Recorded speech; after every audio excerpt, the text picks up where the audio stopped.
10 days ago, NBC News foreign correspondent Keir Simmons had an exclusive interview with the Russian lawyer at the heart of that now infamous meeting with Donald Trump Jr., Paul Manafort, and Jared Kushner, and others. And now, in another NBC News exclusive, Keir sat down with Russian Foreign Minister Sergei Lavrov, and he joins us live now from Moscow. Keir? Hey, Nicole, I think what's interesting here is for all the talk about whether the Russian government supported the Trump campaign, what you get from this interview with the Russian foreign minister is that actually they are still supportive of President Trump, even if you like from a distance. And you'll remember back at the G20, we know that there were 3 meetings between President Trump and President Putin. One of those meetings only revealed this week. Well, now Sergei Lavrov suggests that perhaps there were other meetings between the two leaders.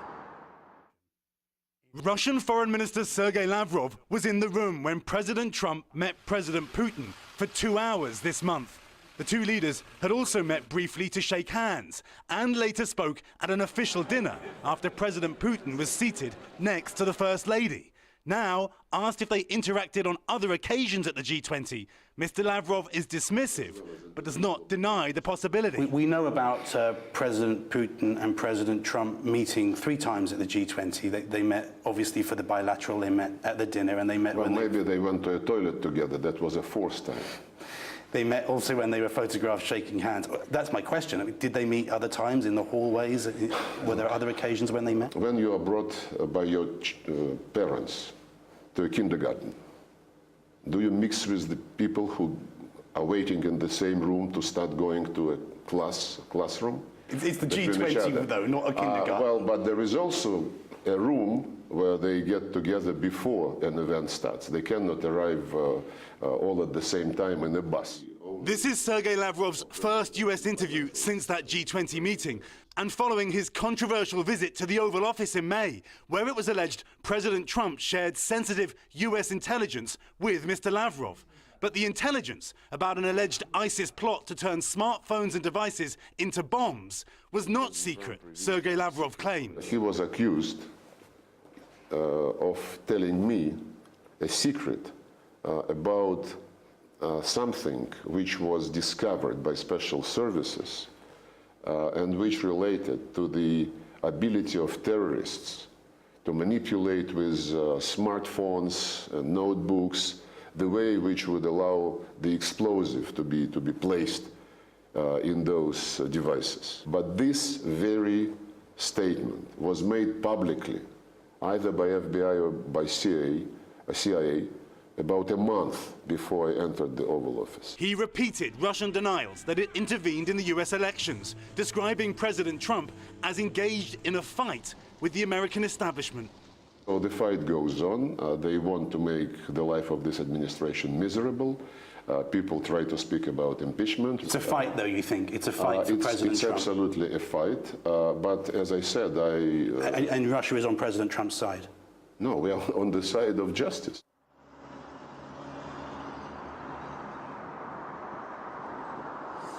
And in our interview, Sergei Lavrov describes the seizure of 2 Russian compounds in the US under the Obama administration as a straightforward robbery. Of course, the US says that those compounds were used for spying by the Russians. So while praising President Trump, Moscow has been threatening to expel US diplomats over that issue, Nicole.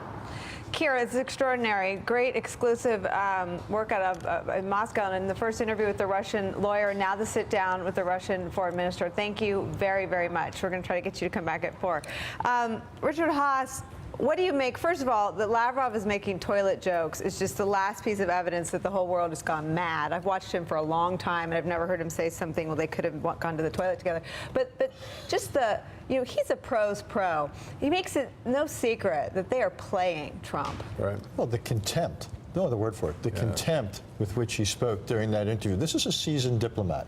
And when he chooses that kind of a tone and substance, it's not, shall we say, accidental. It was contempt. Now, what it is a bit of menace. What this is saying is if you don't do what we want in something like reopening, giving us access to these 2 compounds from which they engineered spying against us, there will be repercussions. But what are we getting? I mean, they got the ceasefire in Syria. They got the ending of the CIA program. What are we getting? The answer is we're not, and that's the mystery here. Why is it for 2 years, first as a candidate, now as president, has Donald Trump sustained a policy towards Russia? Generous word would be benign or sanguine.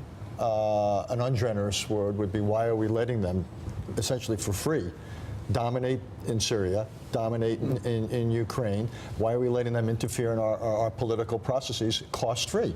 Something doesn't add up here. I can't explain it. Like, my background is politics, foreign policy. I cannot explain it on a narrow geopolitical argument why we would have this attitudes towards Russia, given everything they're doing in the world, and given the fact, look, Russia's 1/10 the size of China.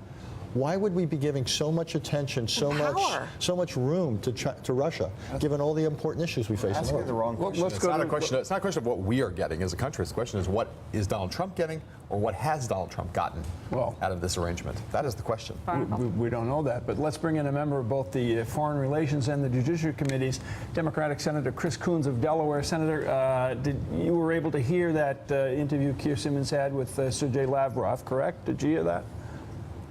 Yes, I did, John. Did you get the impression, well, let me ask you, is it wrong to get the impression, listening to Lavrov and thinking of Putin and Lavrov and Trump in the same room, that we're looking at a huge, huge mismatch here, and that we're paying a price for it? Yes, I mean, I think it's important for us to remember that Vladimir Putin and Sergei Lavrov are very experienced, very cagey players on the world stage.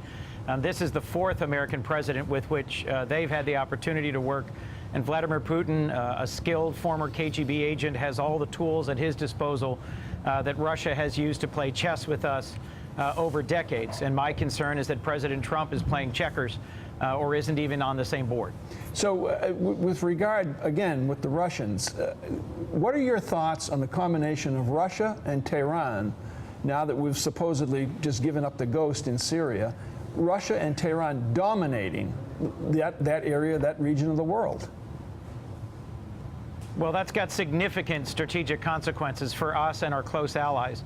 Michael Gerson wrote, I thought, a compelling column in the Post yesterday entitled Trump's Breathtaking Surrender to Russia that points out some of the consequences of the unilaterally walking away from the Syrian opposition that's been trained and equipped by the CIA over recent years.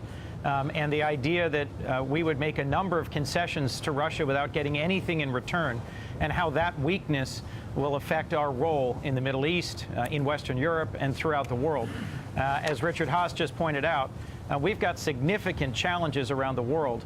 We're not talking about North Korea. We're not talking about finding ways to move China towards reining in North Korea's nuclear program. We're instead talking about how we are on the retreat in the face of Russian assertion or aggressiveness, whether it's on the eastern edge of NATO or in the Middle East in Syria. And to your question, I think Iran is poised to take advantage of the opening that's being created here and to spread their brand of extremism even more broadly throughout the Middle East. Senator, you also sit on the Judiciary Committee, and you've invited Donald Trump Jr. and Paul Manafort to testify on Wednesday. I wonder, one, if you think they'll show up, and two, if you'll subpoena them if they do not.